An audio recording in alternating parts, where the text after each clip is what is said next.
Good morning, students. Now we are going to study new chapter circle. It is chapter 10. In this chapter, first of all, we have to study the definitions of tangents and secants.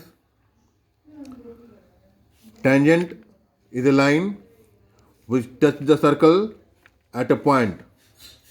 Is called tangent to the circle. In the figure, you can see that line T is a tangent to the circle because it is touching the circle at a point. And a line which intersects the circle at 2 points is called secant. Here the definition of secant: line intersecting the circle at 2 points is called secant to the circle. Here line S is a secant. Line S is a secant and line T is a tangent. Though we have to simply remember the definition of secant over here, but we will use the definition of tangent in this chapter. The tangent, when touches the circle at any point, that point is called point of contact. Here P is called the point of contact. When we are having a circle, then from any point lying on the circle, we can draw one and only one tangent from a given point. If we are having a point on the given circle and then we have to draw the tangent, then we can draw only one tangent. But on a circle, we can draw infinite tangents. If we want to draw the tangents on this circle, we can draw unlimited number of tangents, infinite tangents. But if we have to draw a tangent from a given point, then we can draw only one tangent. Now here, our first theorem, theorem number 10.1. In this one, the theorem is that tangent and radius are perpendicular to each other at point of contact. Here it is a circle and line T is a tangent which touches the circle at point P. Now what we have to prove? We have to prove that this tangent and radius are perpendicular to each other at point of contact P. Now to start with this theorem, we will try to remember the theorem of standard 9. The theorem was that the shortest distance from any point lying outside the line is perpendicular to the line.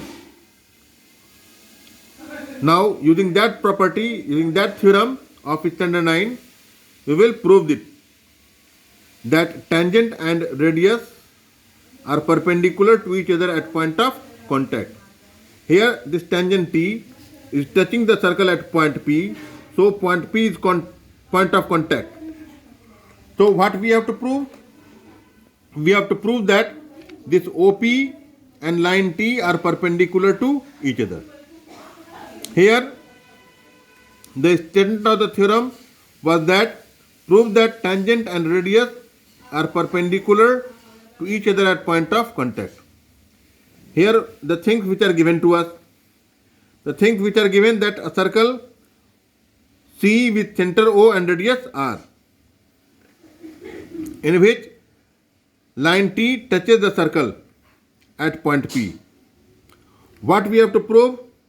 We have to prove that tangent T and radius OP are perpendicular to each other at point P. Now to continue with this theorem, we will do some construction. We will take a point Q on line T. On this line, we will take a point Q and we will join OQ, which cuts the circle at point R. We will join OP also. Now our proof starts. Now OQ will be written as the sum of OR and RQ. Here we have written that OQ can be written as OR plus RQ.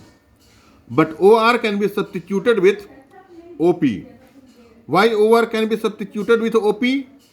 Because both OR and OP are radii of the circle. So if we want to substitute, we can substitute it with OP. Now we see that OQ is equals to OP plus RQ. It shows that when something is added in OP, then it becomes equal to OQ.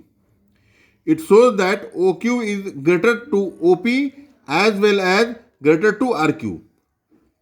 We do not have to take in consideration the lesson of OQ and RQ, but we will take in consideration that the lesson of OQ and OP.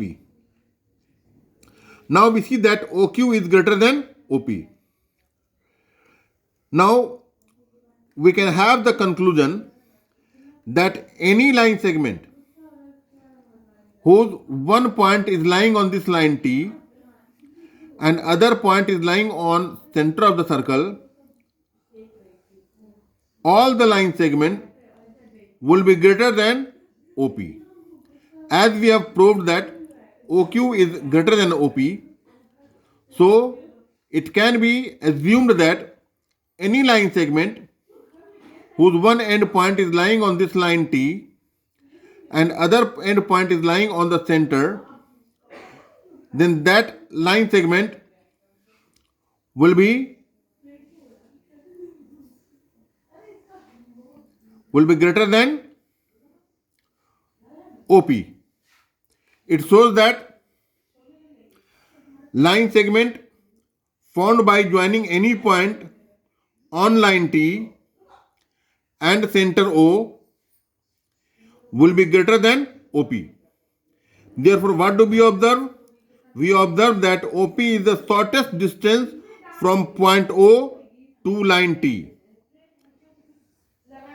Then we have to remember the theorem of standard 9, that if there is any shortest distance from any given point to a line is perpendicular to the line.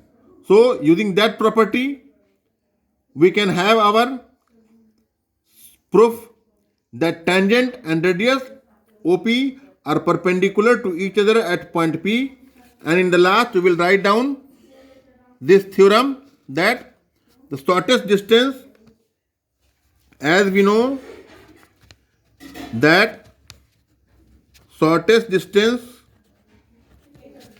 between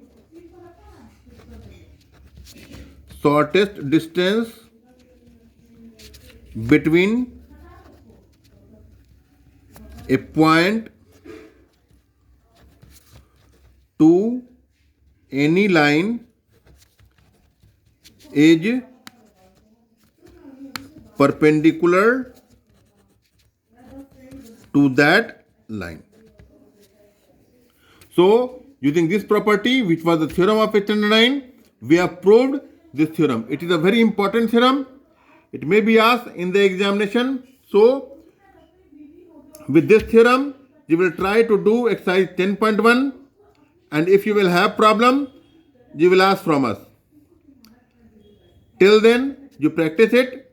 Your HW will be exercise 10.1.